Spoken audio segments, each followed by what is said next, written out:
कृष्ण। ओम अज्ञानतिमिरन्धस्य ज्ञानाञ्जनशलाकया चक्षुरुन्मिलितं येन तस्मै श्रीगुरवे नमः।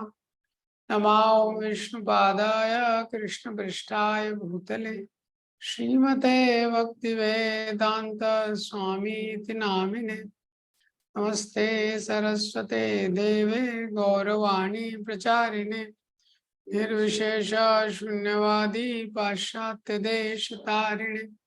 जय श्री कृष्ण चैतन्य प्रभु नित्यानंद श्री अद्वैत गदाधर शिवासादि गौर भक्त वृंद। हरे कृष्णा कृष्णा कृष्णा हरे हरे, हरे राम राम राम हरे हरे।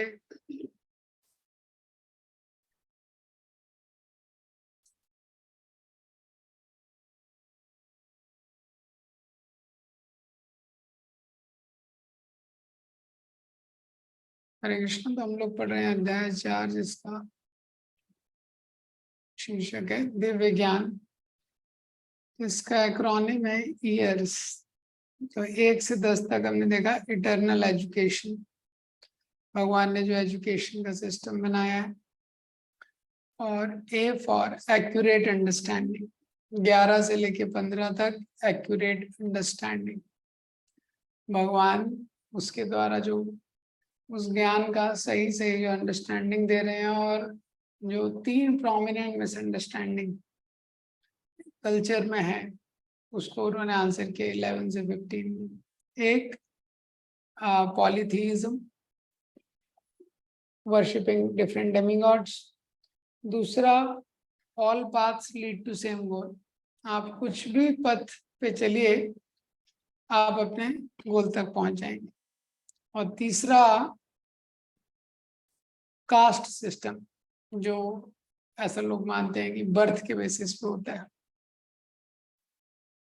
तो आज इसका next section, are for removing reaction, 16 से 24। तो 15th वर्ष में भगवान ने बताया कि अर्जुन को ऐसे ही कर्म करना चाहिए, तत्ते कर्म प्रवक्ष्यामि, जैसा कि पहले लोगों ने किया है। पूर्वैरपि मुमुक्षु भी, तो बहुत सारे मुमुक्षु लोग हुए हैं, जो जिज्ञासु लोग हुए हैं, जैसा उन्होंने पूर्व में कर्म किया है, तो वैसा कर्म अर्जुन को करना चाहिए। पूर्वतरम कृतम, जैसा पूर्व में लोगों ने, मुमुक्षुओं ने, जिन्होंने मोक्ष को प्राप्त किया है, ऐसे लोगों ने जैसा कर्म किया है, वैसा अर्जुन को कर्म करना चाहिए। To become successful one should follow those who are successful. तो जो पहले सक्सेसफुल हो चुके हैं, उनके पद चिन्हों पे अर्जुन को फॉलो करना चाहिए। ठीक है। तो यहाँ पे फॉलो करना, परंपरा को फॉलो करना, इंडिपेंडेंट काम नहीं करना, इसके ऊपर स्ट्रेस दिया है।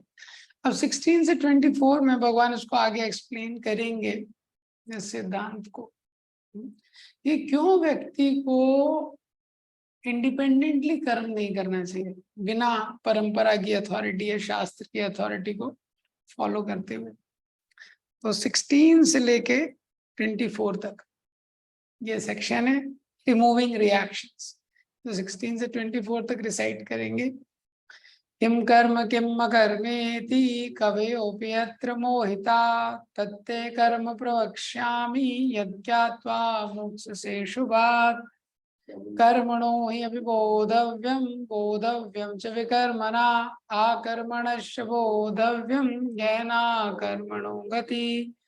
कर्मण्यकर्म या पश्येद आकर्मणि च कर्मया स बुद्धिमान् मनुष्येषु सा युक्ता कृष्ण कर्म कृत।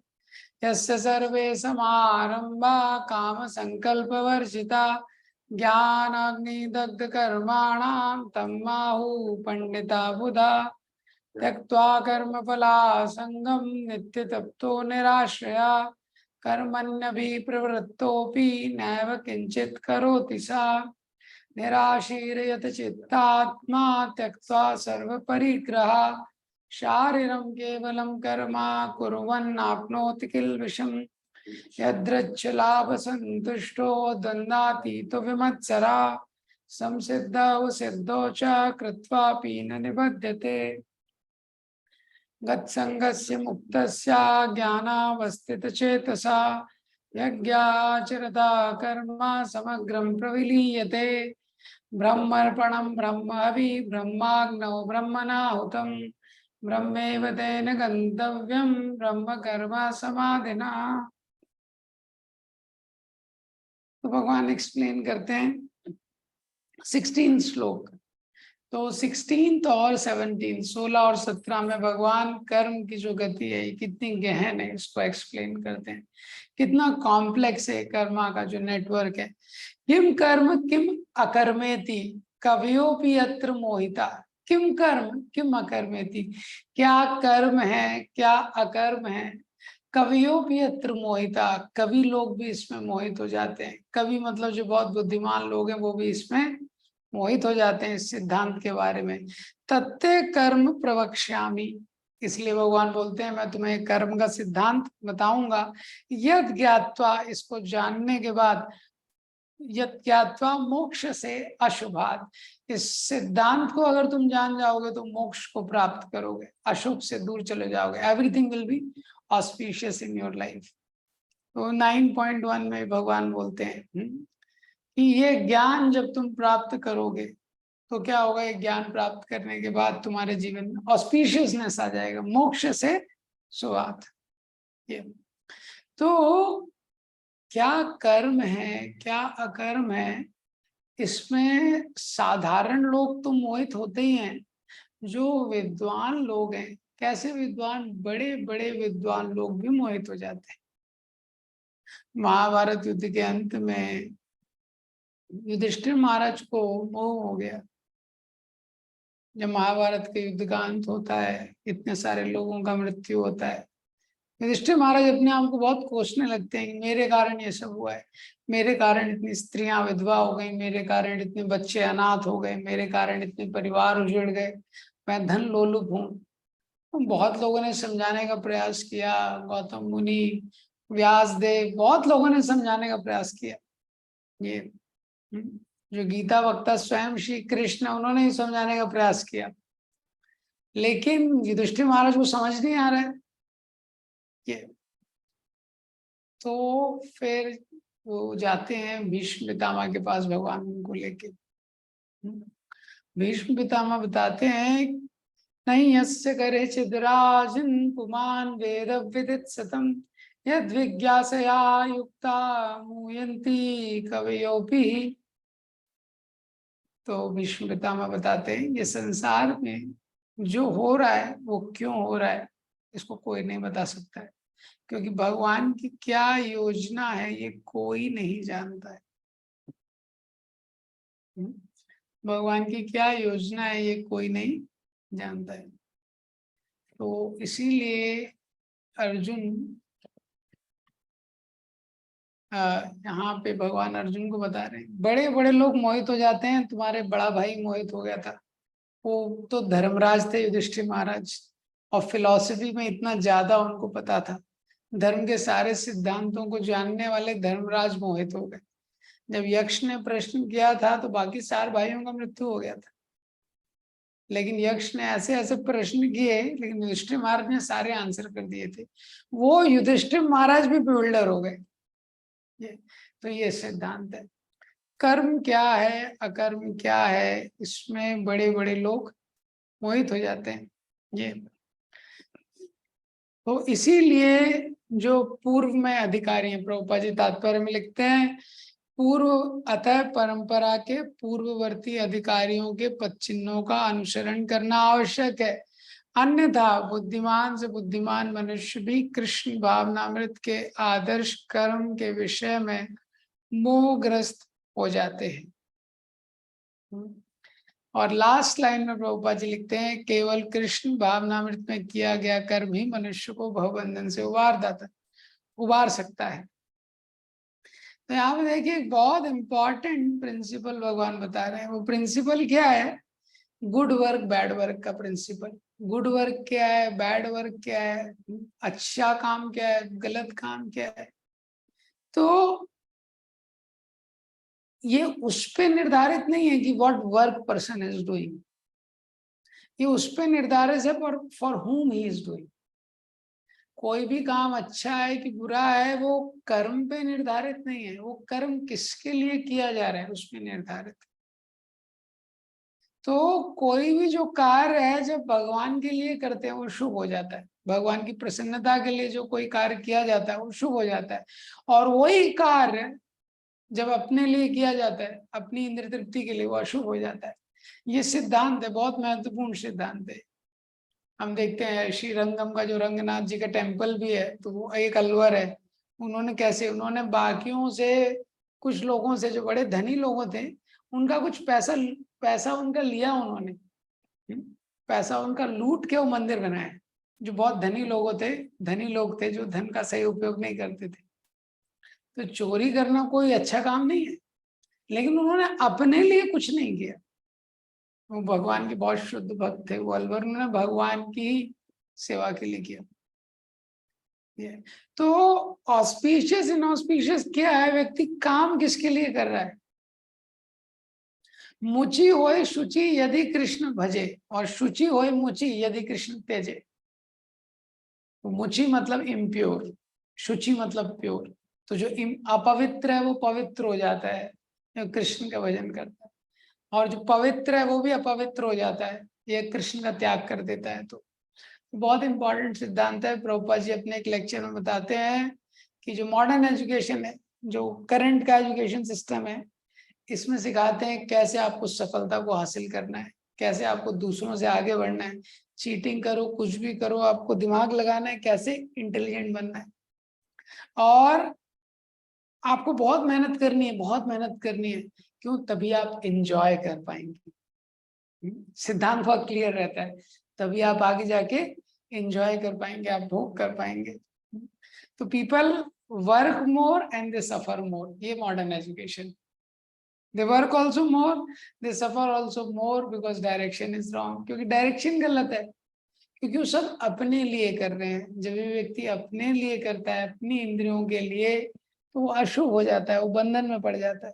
तो कितना दुर्भाग्य का बात है, हाउ अनफॉर्चुनेट, कितना अनफॉर्चुनेट सिचुएशन है कि हमको ये सिखाया ही नहीं जाता है आधुनिक शिक्षा पद्धति में कि कैसे कार्य करना है। हाँ, तो पेरेंट्स भी हैं, वो भी अपने बच्चों को क्या सिखाते हैं? हाँ, ज्यादातर यही सिखाते हैं कि तुम अपना ध्यान रखो, दूसरों को मत सोचो, अपना तुमको आगे बढ़ना है। कुछ भी चीज दे डोंट टीच कि how to share, how to serve. तो ये जो सिद्धांत है ये बहुत इंपॉर्टेंट है कि क्या वर्क है, क्या कर्म है, क्या अकर्म है। नूनम प्रमत्ते कुरुते विकर्मा यद इंद्रिया प्रीते आपनोति। तो प्रमत्त जो व्यक्ति है, ऋषभदेव बोलते हैं जो पागल व्यक्ति है वो विकर्म में लगता है। विकर्म क्या है, अगले श्लोक में आएगा। यद इंद्रिय प्रीति आपनोति, क्यों लगता है? क्योंकि इंद्रिय के प्रति जो उसकी प्रीति है, सेंस ग्रेटिफिकेशन के प्रति, वो भोग करने के लिए संसार में खुद सुख प्राप्त करना चाहता है। और वो सोचता है कि इंद्रियों को संतुष्ट करके मैं सुखी हो जाऊंगा। तो ये सिद्धांत तो समझ नहीं पाता है। तो आजकल का जो एजुकेशन है, जो सप्रेस करना चाहिए वो कैसे करना वो सिखाते हैं। तो इंद्रियों का निग्रह करना इम्पोर्टेंट है।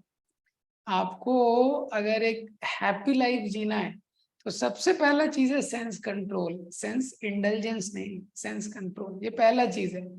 तो what is to be suppressed? Sense gratification has to be suppressed. तो इंद्रियों के विषय से संपर्क में ज्यादा नहीं आना चाहिए, उसमें एक रेगुलेशन रहना चाहिए। लेकिन भौतिक एजुकेशन में हमको क्या सिखाते हैं? कैसे सेंस ग्रेटिफिकेशन करना है ज्यादा से ज्यादा, और कैसे उसका वैरायटी ज्यादा से ज्यादा होना चाहिए। तो बच्चा स्कूल में रहता है तो प्राइमरी नर्सरी में जाता है, थोड़ा इंद्रिय तृप्ति सिखाते हैं। स्कूल में जाता है और थोड़ा सीखता है। जितने स्कूल के इवेंट्स होते हैं, कल्चरल्स होते हैं, आउटिंग्स होती हैं, गैदरिंग्स होती हैं, आप देखिए उसमें क्या हो रहा है। इसलिए प्रभुपाद जी बोलते थे ये मॉडर्न एजुकेशन क्या है, ये स्लॉटर हाउस है। जो थोड़ी बहुत मानवता व्यक्ति के अंदर रहती है उसको भी खत्म कर देता है। तो स्कूल से कॉलेज जाता है, कॉलेज में इतना एक्स्ट्रा करिकुलर एक्टिविटी होता है, कल्चरल फेस्टिवल, सांस्कृतिक प्रोग्राम रहते हैं, उसमें कल्चर का लेश मात्र भी आपको दिखाई नहीं देगा। और कॉलेज के बाद जब कोई वर्क में जाता है तो वर्क कल्चर भी आप लोगों को पता ही है, जो जॉब कर रहे हैं क्या स्थिति है। हाँ, तो degree of sense gratification increase हो रहा है। कोई ये नहीं बोलता कि आपको भगवान को कुछ अर्पण करना है। प्रभुपाद जी ने लास्ट लाइन में क्या लिखा है कि केवल कृष्ण भावनामृत में किया गया कर्म ही मनुष्य को उबार सकता है। तो that is what is explain. अब अगले श्लोक में प्रभुपाद कृष्ण बोलते हैं, कर्मणो यपि बोधव्यम बोधव्यम च विकर्मणा आकर्मणश्च बोधव्यम गहनो कर्मणो गति। कर्मणो ही अपि बोधव्यम, कर्म क्या है समझना चाहिए। आकर्मण बोधव्यम च विकर्मणा, विकर्म क्या है ये भी समझना चाहिए। इस श्लोक में प्रभुपाद जी ने एक और नया टर्म ऐड किया है, विकर्म। विकर्म का कॉन्सेप्ट ऐड किया है। आकर्मणश्च बोधव्यम, आकर्म क्या है ये भी समझना चाहिए।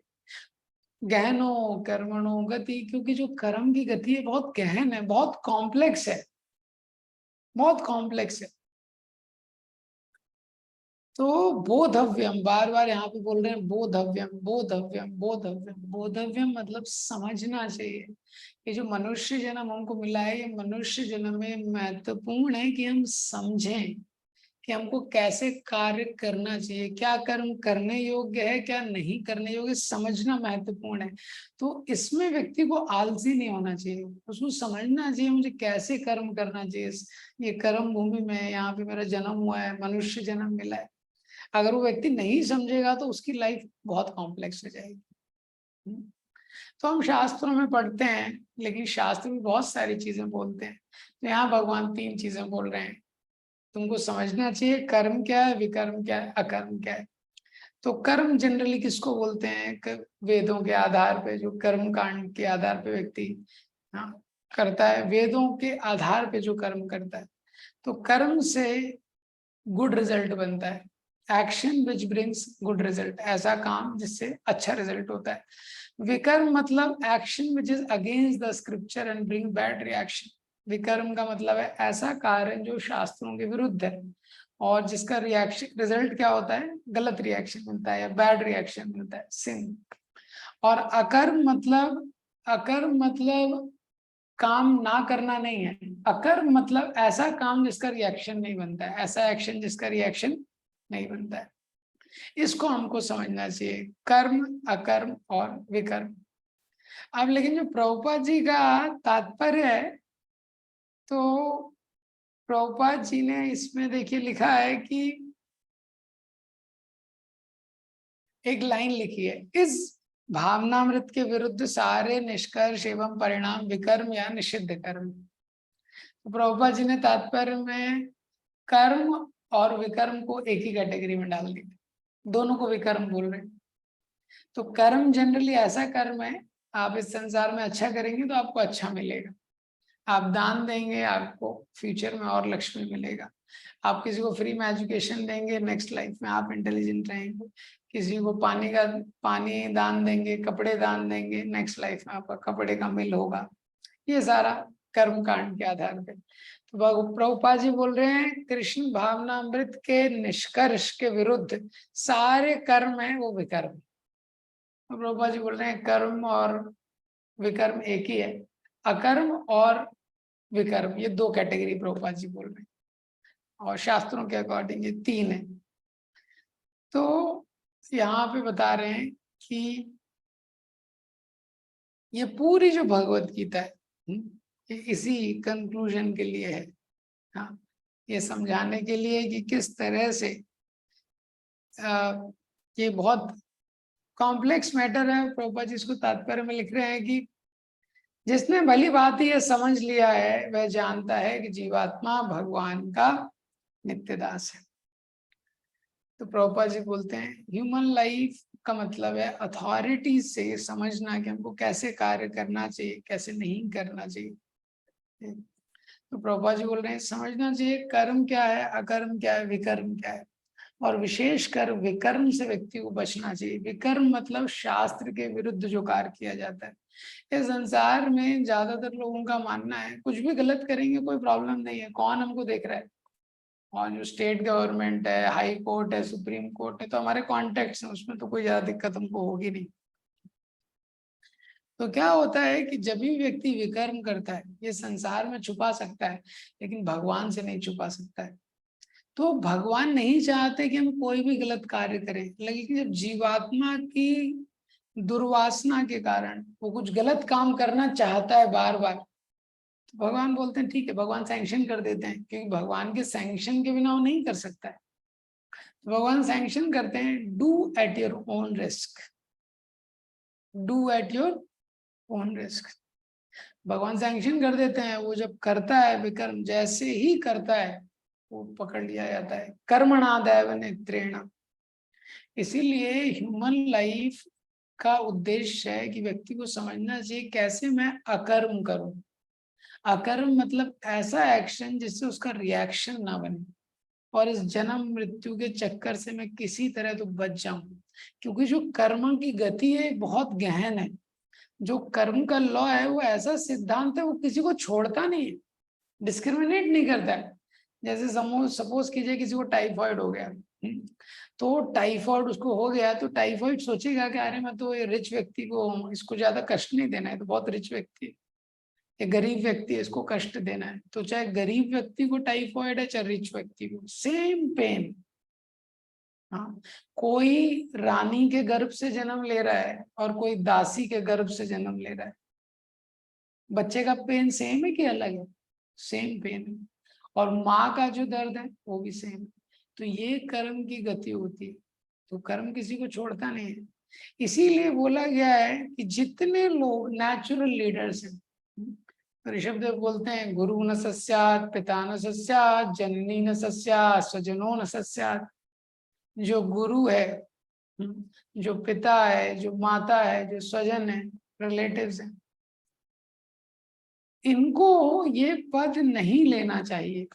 ना मोचयेत या समुपेत्य मृत्युम। अगर अपने डिपेंडेंट्स को मृत्यु से, जन्म मृत्यु के चक्र से निकालने का पथ नहीं दिखा सकते हैं, तो ये पद नहीं लेना चाहिए।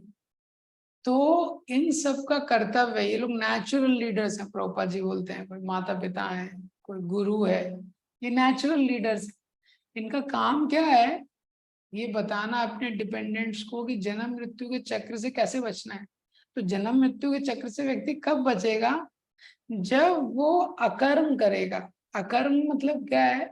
भगवान की प्रसन्नता के लिए कर्म करेगा, उसका कोई सेल्फिश डिजायर नहीं रहेगा, तब वो बचेगा। तो ये तो जनरली कोई बताता नहीं है। तो लोग इतना ही बताते हैं केवल कि ठीक है कैसे मटेरियल लाइफ को सेटल करना है। हाँ, तो लोग फोन करते हैं 3 बार प्रसाद लिया है कि नहीं, 3 बार खाना खाया है कि नहीं, शरीर हेल्दी है कि नहीं, कैरियर बन रहा है कि नहीं। तो ये सब ठीक है, लेकिन मेन रिस्पॉन्सिबिलिटी है अकर्म के लिए प्रेरित करना। तो भगवान की कैसे सेवा करनी है ये हमको बच्चों को शुरू से सिखाना चाहिए, हर किसी को। तो गहनो कर्मणो गति बहुत कॉम्प्लेक्स है, बहुत कॉम्प्लेक्स है।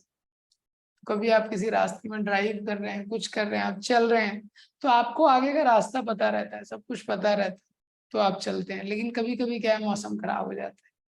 तो जब मौसम खराब है, कुछ दिख नहीं रहा है, आंधी तूफान आ गया, तो क्या है कि वो ड्राइव थोड़ा कॉम्प्लेक्स हो जाती है। अब आपको जाने में इतना आसान नहीं होगा। तो जो लाइफ है ये कार ड्राइव से बहुत ज्यादा कॉम्प्लेक्स है, क्योंकि लाइफ में हमेशा ऐसी सिचुएशंस आती हैं, आंधी तूफान चलते ही रहता है। ये तो कभी हम अच्छा कुछ काम करते हैं लेकिन हम देखते हैं कि सामने से रिजल्ट खराब आ जाता है, इस तरीके से। तो हमको समझ नहीं आ पाता है कि क्या करना चाहिए, नहीं करना चाहिए, कौन सा रास्ता ठीक है, कौन सा रास्ता गलत है। और इसमें क्या है, सबसे मेन चीज क्या है कि जब व्यक्ति समझना चाहता है जो हो रहा है ये क्यों हो रहा है, जब व्यक्ति समझना चाहता है ये क्यों हो रहा है, ये नहीं समझा जा सकता है कि जो हो रहा है ये क्यों हो रहा है। तो लोग बोलते हैं भगवान ऐसा क्यों कर रहे हैं। तो हमको क्या है, ये पूरा चीज समझना लगभग असंभव। Why is Krishna doing this to me? कई बार सिचुएशन में ये प्रश्न उठता है, लेकिन ये हम कभी नहीं समझ सकते। हाँ, हमको बस सिद्धांत ये पता होना चाहिए, क्योंकि कर्म का सिद्धांत बहुत गहन है। तो क्या है, डिफरेंट कार्मिक सीड्स फ्रक्टिफाई होती हैं डिफरेंट ड्यूरेशन पे। जैसे अलग अलग बीज आप डालते हैं, तो सब्जी होती है वो 2-3 महीने में हो जाएगी आपके। ये कुछ और मैंगो का सीड डालेंगे, किसी को 6 महीने लगेगा, अलग अलग बीज के हिसाब से। किसी को 2 महीने लगेगा, किसी को 6 महीने लगेगा, किसी को 1 साल लगेगा, किसी को 4 साल लगेगा। और अलग अलग ट्रीज होती हैं। हाँ, यूकेलिप्टस का कुछ ट्री होता है, उसको 30-40 साल लग जाते हैं आने में। तो बीज आपने डाला है, लेकिन different karmic seeds fructify after different duration. दूसरा क्या है, बहुत सारे कर्म मिलके भी एक रिजल्ट के रूप में हमको प्राप्त होता है कई बार। बहुत सारे कार्मिक रिएक्शन का फल एक रिजल्ट के रूप में प्राप्त होता है। और तीसरा, एक जो कर्म है उसका रिजल्ट हमको अलग अलग इवेंट के रूप में प्राप्त हो सकता है। ये तो इसीलिए ये बहुत कॉम्प्लेक्स चीज है। हमारे साथ क्या हो रहा है, क्यों हो रहा है, हम नहीं समझ सकते, क्योंकि हमने कितने पाप किए हैं इस जीवन में, यही हमको याद नहीं है। पाप क्या होता है, पुण्य क्या होता है, यही हमको काफी टाइम बाद पता चला। तो रिजल्ट किसका मिल रहा है, क्यों मिल रहा है, ये नहीं हम समझ सकते। हाँ, लेकिन अब हमको क्या करना है ये हम डिसाइड कर सकते हैं। ये सिद्धांत हमको पता है कि कर्म का ये सिद्धांत है, तो अब हमको क्या करना है ये इम्पोर्टेंट है।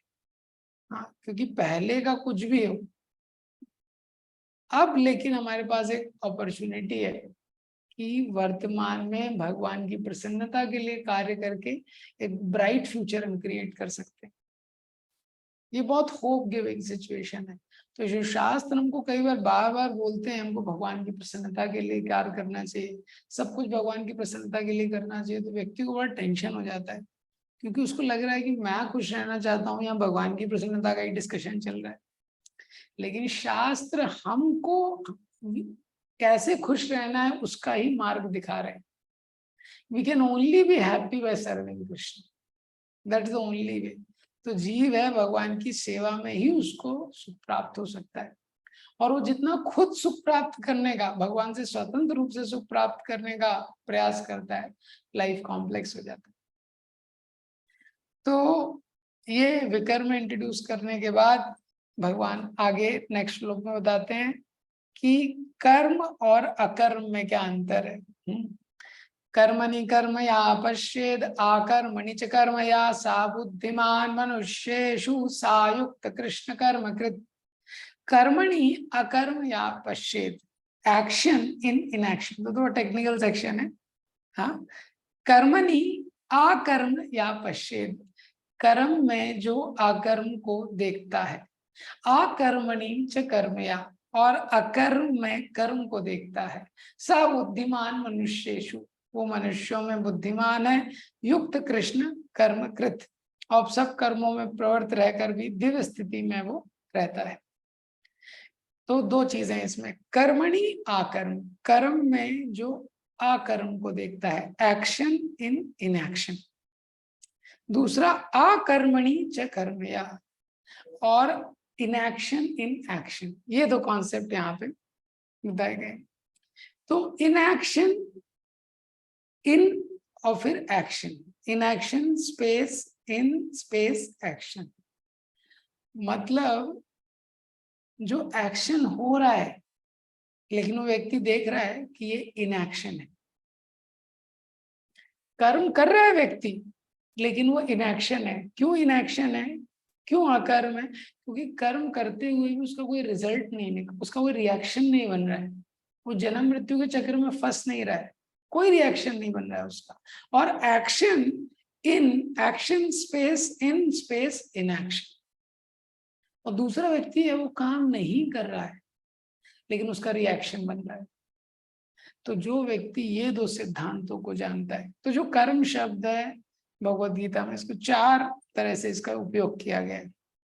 एक, कर्म शब्द का मतलब एक्शन भी होता है, कर्म शब्द का मतलब रिएक्शन भी होता है, कर्म शब्द का मतलब एक्शन और रिएक्शन का जो सिस्टम है उसको भी कर्म बोलते हैं, और जो कर्म शब्द का मतलब कर्म भी है, जो पायस एक्शन होता है ये, ठीक है। तो अकर्म जो शब्द है, अकर्म शब्द का मतलब भी क्या है, एक तो मतलब है अकर्म, वो कर्म नहीं कर रहा है, इनएक्शन। लेकिन यहाँ पे जो यूज हो रहा है अकर्म शब्द का मतलब क्या, ऐसे action which produces no reaction, जिसका कोई रिएक्शन प्रोड्यूस नहीं होता है। तो भगवान बोल रहे हैं जो एक्शन में इनएक्शन को देखता है। तो इनएक्शन क्या है, इनएक्शन क्या है, डिवोशनल सर्विस। जब भगवान की प्रसन्नता के लिए कोई काम करता है तो काम करता है, लेकिन उसका कोई रिएक्शन नहीं बनता है, ये क्योंकि भगवान की प्रसन्नता के लिए कर रहा है। या तो बहुत सारे उदाहरण हैं, जैसे कि कोई युद्ध में जो सोल्जर है वो लड़ाई कर रहा है, युद्ध में गोलियां चला रहा है, बहुत कुछ कर रहा है युद्ध में कंट्री की तरफ से, तो उसका कोई रिएक्शन नहीं है, उसको परमवीर चक्र मिलता है। लेकिन जब वही व्यक्ति अपने घर आके वहां किसी को मार देगा नेबरहुड में, तो एक व्यक्ति को मारने के लिए भी हो सकता है उसको जेल हो जाए, तो वहां उसका रिएक्शन बन रहा है। एक जो गवर्नमेंट के लिए कर रहा है तो कोई रिएक्शन नहीं बन रहा है ये। तो ये मतलब है कर्मणि अकर्म या पश्चेत, कर्म में जो अकर्म को देखता है, पहला जो लाइन का पहला पार्ट है, हाँ, action in action in action. ये जैसे अर्जुन युद्ध यहाँ पे कर रहे हैं, लेकिन क्योंकि भगवान की आज्ञा के अनुसार कर रहे हैं तो उसका कोई रिएक्शन नहीं है ये आकर्मणि च कर्म या पश्चेत। तो आकर्मणि च कर्म, आकर्म दूसरा व्यक्ति है, वो कोई कर्म नहीं कर रहा है लेकिन कर्म हो रहा है, एक्शन इन इनएक्शन और इनएक्शन इन एक्शन। तो वर्ड सेम है, लेकिन जो पार्ट 2 है उसका मतलब क्या है, एक्शन इन इनएक्शन। व्यक्ति कर्म नहीं कर रहा है लेकिन कर्म हो रहा है। इसका मतलब क्या है कि अगर कोई व्यक्ति काम नहीं कर रहा है लेकिन उसको वो काम करना चाहिए, भगवान के अनुसार भगवान ने उसको कुछ कर्तव्य नियत किया तो उसका रिएक्शन मिलेगा। स्टूडेंट है, पढ़ाई नहीं कर रहा है तो नहीं कर रहा है, हाँ, लेकिन रिएक्शन मिलेगा, वो फेल हो जाएगा। हाँ, तो क्या है, जैसे अर्जुन यहाँ पे सोच रहे हैं कि मैं युद्ध नहीं करूंगा, ये तो अच्छा है, युद्ध नहीं करूंगा तो कोई रिएक्शन नहीं बनेगा, लेकिन युद्ध करना अर्जुन की जिम्मेदारी है। तो क्योंकि अर्जुन का जिम्मेदारी है युद्ध करना, क्योंकि युद्ध नहीं करेगा तो अपने कर्तव्य से वो च्युत हो रहा है, उसका रिएक्शन होगा। जैसे हॉस्पिटल में कोई डॉक्टर है, वो पेशेंट है, उसको जरूरत है, और वो डॉक्टर कुछ करता नहीं है, कोई मेडिसिन नहीं देता है उसको, पेशेंट की मृत्यु हो जाती है। लोग पूछते हैं तुमने कुछ किया नहीं, तो डॉक्टर बोला मैं तो कुछ नहीं किया, तो भी उसको सजा होगी क्योंकि उसको कुछ करना चाहिए था वहां पे। ये सिद्धांत है। जैसे कोई चोर चोरी कर रहा है और पुलिस कुछ नहीं कर रही, तो उसको सजा हो जाएगी। तो एक व्यक्ति है जो काम कर रहा है, करने पे भी रिएक्शन नहीं बन रहा है, दूसरा व्यक्ति ये काम नहीं भी कर रहा है तो भी रिएक्शन बन रहा है ये। तो यहाँ पे भगवान ने ये सिद्धांत वैसे किस कॉन्टेक्स्ट में बोला है कि जैसे राजा जनक आदि का जो एग्जाम्पल दिया हुआ है 3rd चैप्टर में, तो ये क्या है, भगवान के भक्त हैं, पूरा राज्य करते हुए भगवान अर्जुन को बता रहे हैं कि इन्होंने राज्य किया, शासन किया, कोई रिएक्शन नहीं, क्योंकि सब भगवान की प्रसन्नता के लिए किया। उसके विपरीत में अगर कोई कर्म संन्यास किसी ने ले लिया है, तो कर्म संन्यास ले लिया है, कोई काम नहीं कर रहा है, लेकिन मन के अंदर या आस्ते मनसा स्मरण, मन में इंद्रिय तृप्ति का विचार कर रहा है, रिमेम्बर कर रहा है, तो ऐसे व्यक्ति को रिएक्शन बनेगा, क्योंकि उसकी मोटिवेशन रिनाउंस्ड नहीं है। ये सिद्धांत है।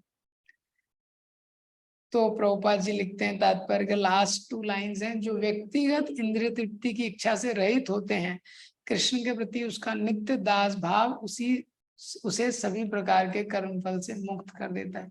ये कांस्टेंट थीम है प्रभुपाद जी के तात्पर्यों का। भगवान के सेवक की तरह हम कार्य करते रहेंगे, देन वी आर सेव्ड। हाँ, तभी हम इस संसार में बच सकते हैं। अब इसको बताते हैं कि इनएक्शन इन एक्शन, जो ऐसा डिटैच्ड वर्कर रहता है, जो काम करते हुए भी नहीं फंसता है, उसके क्या लक्षण है, ये बताते हैं अभी 19 से 24 ये श्लोकों में। यस्य सर्वे समारंभा काम संकल्प वर्जिता ज्ञानाग्निदग्ध कर्माणाम तम आहु पंडिता बुधा। यस्य सर्वे समारंभा, तो जो उस प्रकार से कार्य करता है, यस्य सर्वे समारंभ काम संकल्प वर्जिता, ऐसा व्यक्ति जिसके सारे इनिशिएटिव, समारंभा सर्वे, सारे इनिशिएटिव्स काम संकल्प वर्जिता, कामनाओं से रहित है। ज्ञान अग्नि दग्ध कर्माणि, तो ऐसा जो व्यक्ति है वो ज्ञानी है। तो ऐसा जो व्यक्ति होता है ज्ञान की अग्नि से दग्ध कर्माणि, सारे कर्म फल को नष्ट कर देता है। तम आहु पंडिता बुधा, ऐसे लोग को, ऐसे व्यक्ति को पंडित माना जाता है। तो भगवान यहाँ बोल रहे हैं ऐसा जो व्यक्ति होता है, यस्य सर्वे समारंभा काम संकल्प वर्जिता, जो अपने सारे कार्य कामनाओं से रहित होके करता है। ज्ञान अग्नि दग्ध कर्माणम, ज्ञान की अग्नि में कर्म के फल उसका नष्ट हो जाता है। तम आहु पंडित, ऐसे व्यक्ति को पंडित बोला जाता है। तो यहाँ पे बताया गया है कि जो सेल्फलेसली इस प्रकार, अगेन प्रभुपाद जी ने तात्पर्य में सेम चीज कोट किया है। अगर देखेंगे भगवान के नित्य दास के रूप में उसे अपने स्वाभाविक स्वरूप का पूर्ण ज्ञान है, जिसके द्वारा अपने कर्म फलों को उसने भस्म कर दिया है। तो भगवान की नित्य दासता के इस ज्ञान के विकास की तुलना अग्नि से की गई है। तो ये बहुत इंपॉर्टेंट कॉन्सेप्ट है। जितना व्यक्ति भगवान के सर्वेंट, भगवान के दास के रूप में सिचुएशन, उसका जितना ऐसा मनोभाव है और जितना वो इस रूप में कार्य करता है, उतना वो जो व्यक्ति है, उतना वो भगवान का आश्रय ले सकता है और उतना वो कर्म फल में फंसता नहीं। यही सेम कॉन्सेप्ट 4.36-37 में वापस रिपीट करेंगे इसी चैप्टर में। आप लोग ये श्लोक पढ़ सकते हैं वापस जाके। अब वो व्यक्ति के बारे में डिटेल बताते हैं। त्यक्त्वा कर्म फला संगम नित्य तप्तो निराशया कर्मण्य भी प्रवृत्तोपि नैव किंचित करोति सा। तो ये उसके स्टेज ऑफ प्रैक्टिस के बारे में बताया है कि वो जो व्यक्ति है इस प्रकार से काम करता है, कामना रहित होके काम करता है। तो कामना रहित होके कैसे काम कर लेता है वो? त्यक्त्वा कर्म फला संगम, कर्म फल के संग को त्याग के, यानी कर्म फल को त्याग के, नित्य तृप्तो, वो पूरी तरह से क्योंकि तृप्त है, निराश्रया, वो कोई भौतिक आश्रय से, सारे भौतिक आश्रय उसने छोड़ दिए हैं। कर्मण्यो अभिप्रवृत्तोपि, कर्मों में प्रवृत्त रह के भी नैव किंचित करोति सा, कोई सा काम कर्म नहीं करता। तो बताया गया यहाँ पे ऐसा वो व्यक्ति है, वो क्योंकि खुद इतना सेटिस्फाइड है, वो हमेशा सेटिस्फाइड रहता है और कोई भौतिक आश्रय की उसको जरूरत नहीं है। तो यहाँ पे भगवान उसको बता रहे हैं कि कोई भौतिक आश्रय जिसने नहीं लिया है और कोई भौतिक कामना उसकी नहीं है, तो वो इस संसार में कर्म करता है, डिटैच होके, कर्म फल से एकदम डिटैच होके। यहाँ पे निराश्रय, देखिए दो चीजें होती हैं। एक है कि डिटैच होना, तो सांसारिक वस्तुओं से डिटैच होना, निरासक्त होना, और भगवान से आसक्त होना, ये दोनों महत्वपूर्ण है। To become attached to Krishna and to become detached from the material, both are important. दोनों चीजें महत्वपूर्ण है कि भगवान से आसक्त होना और संसार से विरक्त होना, दोनों चीजें इंपॉर्टेंट है। लेकिन यहाँ पे भगवान जो निराश्रय बता रहे हैं, निराश्रय का मतलब ये है कि वो और किसी का आश्रय नहीं लेता। आगे जाके भगवान बताएंगे कि वो मेरा आश्रय लेता है। जब भगवान जैसे गीता में 18.66 में बोलते हैं, सर्वधर्मान परित्यज्य माम एकम शरणम व्रजा, सारे धर्मों को छोड़ के मेरी शरण में तुम आ जाओ। अभी भगवान उसको एक्सप्लेन नहीं कर रहे हो, आगे बताएंगे। अभी ये बोल रहे हैं कि वो भौतिक आश्रय नहीं लेता। ये क्यों? क्योंकि उसने भगवान का आश्रय लिया हुआ है, ये सिद्धांत है, इसलिए उसको किसी भौतिक आश्रय की आवश्यकता नहीं पड़ती है। तो और ये प्रिलिमिनरी स्टेज है, और उसके आगे की स्टेज के बारे में बताते हैं। निराशीरयत चित्तात्मा त्यक्त्वा सर्ग परिग्रह शारीरम केवलम कर्मा कुर्वन् आपनोति किल्बिषम्। तो ऐसा जो व्यक्ति है निराशीर, कोई आशा नहीं है उसको, फल की आकांक्षाओं से रहित है। यद चित्तात्मा, और उसका जो माइंड है वो कंट्रोल है, उसका माइंड, उसका इंटेलिजेंस, मन और बुद्धि। त्यक्त्वा सर्व परिग्रह, तो सारा जो स्वामित्व का भाव है उसको त्याग करके, त्यक्त्वा सर्व परिग्रह, शारीरम केवलम कर्मा, केवल शरीर के निर्वाह के लिए वो कर्म करता है। कुर्वन् आपनोति किल विषम, और इस तरह जब वो काम करता है तो किसी पाप में वो लिप्त नहीं होता है। तो ये जो श्लोक है बहुत ही उच्च स्थिति को बता रहा है, बहुत परफेक्टेड डिवोटी है और भगवान के प्रति उसका एक आकर्षण है, इसीलिए कोई भौतिक आशा नहीं। प्रभुपाद जी का तात्पर्य बहुत फेमस तात्पर्य है, बहुत ही ब्यूटीफुल तात्पर्य प्रभुपाद जी ने दिया है। निराशीर, कोई भौतिक इच्छा नहीं है उसकी, ये आशा मीन्स डिजायर। इस व्यक्ति को कोई सेल्फिश डिजायर नहीं है। इस संसार में साधारणतः हम लोग काम करते हैं क्योंकि हमारी कोई इच्छा है, लेकिन यहाँ पे भगवान बता रहे हैं जो ऐसा व्यक्ति है, जो ऐसा ट्रांसेंडेंटल पर्सन है, दिव्य व्यक्ति, वो कैसे काम कर, क्यों काम करता है वो, जब कोई इच्छा ही नहीं है। जैसे 20 श्लोक में बोला है, 19 में बोला है, 20 में बोला है वो काम करता है लेकिन कोई फल से मतलब नहीं, इससे मतलब नहीं। अरे भाई फल से मतलब ही नहीं है तो काम क्यों करता है, प्रश्न उठेगा। तो यहाँ बता रहे हैं शारीरम केवलम कर्मा, केवल शरीर के निर्वाह के लिए काम करता है। और कुर्वन आप किल विषम, इसलिए वो किसी पाप में नहीं पड़ता है। तो शरीर के निर्वाह के लिए खाना, भोजन करना, सोना, शरीर को स्वस्थ रखना, ये सब अलाउड है। प्रभुपाद जी तात्पर्य में लिखते हैं, दो एनालॉजी दे रहे हैं, बहुत फेमस एनालॉजी। पहला एनालॉजी दे रहे हैं, भक्त कैसा होता है, well oiled machine. Prabhupada ji लिख रहे हैं कि उसकी इंद्र तृप्ति की कोई कामना नहीं रहती, वह यंत्र के एक पुर्जे की भांति हिलता डुलता है। जिस प्रकार रखरखाव के लिए पुर्जे को तेल और सफाई की आवश्यकता पड़ती है, उसी प्रकार कृष्ण भावना भावित व्यक्ति कर्म के द्वारा अपना निर्वाह करता है, जिससे वह भगवान की दिव्य प्रेमा भक्ति करने के लिए ठीक बना रहे।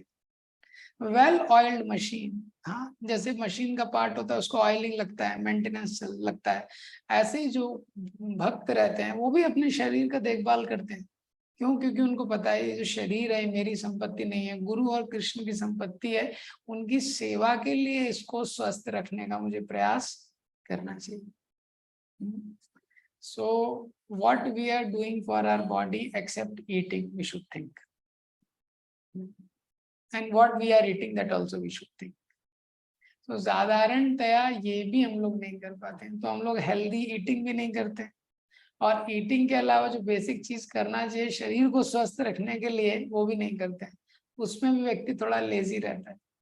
तो हमको शरीर को स्वस्थ रखने के लिए एक रेगुलेटेड लाइफस्टाइल, रेगुलेटेड ईटिंग और योगा के एक्सरसाइजेस इसको करना चाहिए, ताकि हम भगवान की सेवा में स्वस्थ रह सके।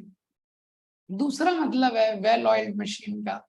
जो वेल ऑयल्ड मशीन रहती है, जैसे मशीन में ऑयलिंग प्रॉपर है तो एकदम स्मूथ चलती है, कुछ आवाज नहीं आता उससे, वो केवल काम करती रहती है, ऐसा है वो है, एकदम स्मूथ चलती है।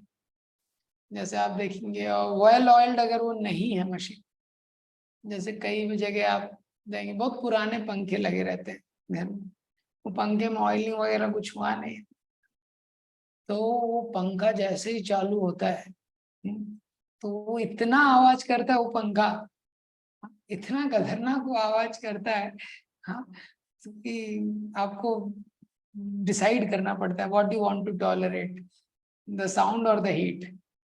तो एक चीज आपको टॉलरेट करना ही पड़ेगा उसमें। तो वेल ऑयल्ड मशीन मतलब जो भगवान का भक्त होता है वो इस प्रकार से भगवान की सेवा है, उसको कुछ, हाँ, आवाज नहीं होती, फ्रिक्शंस नहीं होते, भगवान की सेवा का भाव इतना स्निग्ध रहता है उसमें। दूसरा उदाहरण दिया गया है पशु का, यहाँ पे दिया गया है कि जैसे एक पशु होता है वो कोई प्रोप्रीटरशिप नहीं, अपने शरीर पे भी उसका प्रोप्रीटरशिप नहीं है। जो व्यक्ति है पशु के समान, उसका शरीर पे कोई अधिकार नहीं रहता, कोई क्रूर स्वामी रहता है। इसका मतलब ये नहीं है कि कोई हमको स्लॉटर कर देगा, कुछ कर देगा, हम खड़े हैं, ये मतलब नहीं है इसका। इसका मतलब है कि जैसे जो पशु होता है अपने स्वामी के प्रति इतना लॉयल रहता है, इसी प्रकार हमको भगवान के प्रति लॉयल रहना चाहिए। भगवान की सेवा को जीवन की किसी भी स्थिति में हमको छोड़ना नहीं चाहिए।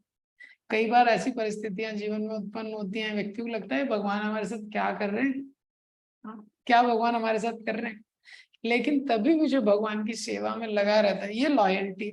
जैसे एक कथा आती है, इसका ओरिजिन तो मैं भूल गया हूँ कहाँ से एक कथा है, लेकिन एक ब्राह्मण की कथा आती है। तो वो एक दामोदर शालिग्राम शिला होता है, उसका सेवा करता होता है। वो शालिग्राम शिला का सेवा कर रहा, तो कैसे उसका स्टोरी आती है, एक बार वो बारिश में भीग रहा होता है। तो जो बारिश में भीग रहा होता है, तो बारिश में भीगते भीगते एक दुकान के नीचे आश्रय ले लेता है। अब दुकान के नीचे आश्रय ले लेता है, बहुत तेज बारिश हो रही है, वो देखता है तो मटन की दुकान है, नॉनवेज का शॉप है। उसको बोलता है, अरे अरे अरे कहाँ रुक गया, यहाँ नहीं रुकना चाहिए था मुझे, लेकिन सोचता है बारिश रुक जाए। अब वो देखता है कि वो जो मांस की दुकान है उसमें तराजू है, मांस तौल रहा है। और मांस तौल रहा है, किससे तौल रहा है, वो पत्थर से। वो पत्थर क्या है, शालिग्राम शिला है, वो दामोदर शालिग्राम शिला। तो शालिग्राम से एक तो पशुओं को मार रहा है, मांस बेच रहा है, तीसरा शालिग्राम शिला को तराजू बना रखा है उसने। तो ब्राह्मण को बड़ी ग्लानि होती है उसको देख के। ब्राह्मण को लगता है अरे क्या हो रहा है। तो ब्राह्मण उसको बोलता है, उससे कुछ पैसे वगैरह देके वो शालिग्राम शिला को ले लेता है। ये वो शालिग्राम शिला की सेवा करने लगता है। ये उसको शालिग्राम शिला की सेवा बड़े प्रेम से करता है। तो भगवान उसको सपने में आके बोलते हैं कि देखो यार, मैं पाखंडी ब्राह्मणों से परेशान हो चुका हूँ संसार में। तुम मुझे वहीं वहीं दे दो, वहीं भेज दो तुम मुझे जहां से तुम लेके आए थे। ब्राह्मण बोलता है, भगवान मैं आपको कैसे दे सकता हूँ, वो मांस खा रहा है, मांस के वहां कैसे उसने आपको रखा हुआ है, कोई वर्शिप नहीं, कोई पूजा नहीं। ये भगवान बोलते हैं, देखो ठीक नहीं होगा, तुम मुझे वहां छोड़ दो। बोलते भगवान मैं आपको छोड़ नहीं सकता। तो क्या होता है कि उसकी पत्नी की मृत्यु हो जाती है। फिर थोड़े टाइम बाद भगवान सपना देते हैं। भगवान बोलते हैं, देखो मैंने बोला था, हाँ, कि तुम मुझे छोड़ दो, वहां से लेके आओ वहीं छोड़ दो। तो भगवान मैं आपको कैसे वहां पे रख सकता हूँ, कितना अनक्लीन है, कितना गंदगी वहां पे, पशुओं को काट रहा है, वो आपके बच्चे हैं, ममे वांशो जीव लोग के। हाँ, तो मैं आपके सेवा को नहीं छोड़ सकता। ये तो फिर जो ब्राह्मण होता है, उसका जो भी घर में संपत्ति वंपत्ति होती है वो सब चोरी कर लेते हैं। फिर भगवान सपना देखते हैं कि देखो मैंने तुमको बोला था, हाँ, मुझे वहां छोड़ के आ जाओ। वो बोलता है, प्रभु मैं आपको वहां पे कैसे छोड़ सकता हूँ, वहां पे तो कोई भी आपके ढंग से पूजा नहीं करता है, कुछ सम्मान नहीं, कुछ नहीं, कैसे मैं आपको वहां छोड़ सकता हूँ। ये तो भगवान बोलते देखो ठीक नहीं होगा। तो मानता नहीं है, उसका पुत्र की मृत्यु हो जाती है। तो फिर भगवान सपना देते हैं, देखो मैं तुमको बोला था, तुम मुझे वहां छोड़ दो। तो भगवान मैं आपको कैसे वहां पे छोड़ सकता हूँ। तो उसके बाद क्या होता है कि फिर भी नहीं छोड़ता है, फिर उसको कुष्ठ रोग हो जाता है, लेप्रोसी। जब कुष्ठ रोग हो जाता है, तो कुष्ठ रोग होने के बाद उसको गांव से निकाल दिया जाता है। तो गांव से निकल के जाता है, तो तभी भी वो शालिग्राम शिला लेके जाता है। तो भगवान बोलते हैं, अरे मुझे छोड़ दो अब तो बोलता है, मैं आपको कैसे छोड़ सकता हूँ, इसे तो उनको साथ में ही लेके जाता है। ये तो उसके बाद क्या होता है, भगवान फाइनली उसका कुष्ठ रोग ठीक हो जाता है, वापस से उसका शादी हो जाता है, बच्चे हो जाते हैं, कहीं तो ये स्टोरी आता है। हाँ, और वापस से वो सेटल हो जाता है। ये तो ये स्टोरी में क्या बताया गया है कि ये तो काफी ड्रास्टिक स्टोरी है, लेकिन सिद्धांत ये है कि हर व्यक्ति के जीवन में भगवान इस प्रकार की परिस्थितियां उत्पन्न करते हैं, इसमें भगवान चेक करते हैं कि ये किसको चुनता है, ये मुझे चुनता है, या अपने कंफर्ट को चुनता है। तो जो व्यक्ति भगवान से लॉयल रहता है, हर स्थिति में भगवान को चुनता है, जैसे इसमें बताया गया 21 श्लोक में, और भगवान की सेवा में लगा रहता है, सो अंत तो गत्वा उसको सेटिस्फैक्शन और हैप्पीनेस उसको प्राप्त होता है। श्रीमद् भगवद गीता की जय, श्रील प्रभुपाद की जय।